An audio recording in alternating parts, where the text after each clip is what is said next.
Sugatan ng isang lalaki na nagmamaneho ng garong matapos aksidenteng mabangga ng kasunod na bus sa Maharlika Highway na sakop ng Barangay Talubatib sa bayan ng Labo, Camarines Sur.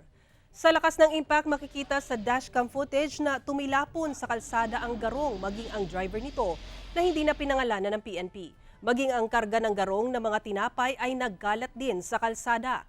Kapwa binabaybay ng bus at garong ang direksyon patungo sa Barangay Talubatib nang mangyari ang aksidente.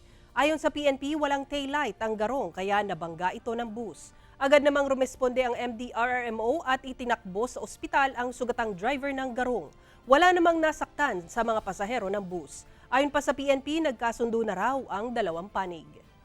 According nga doon sa driver, wala daw talagang tail light. So, alam po naman natin na bawal nga sila diyan sa sa halos 4 lanes na bang area na yan. So, dapat ang occupy nila yung most side road.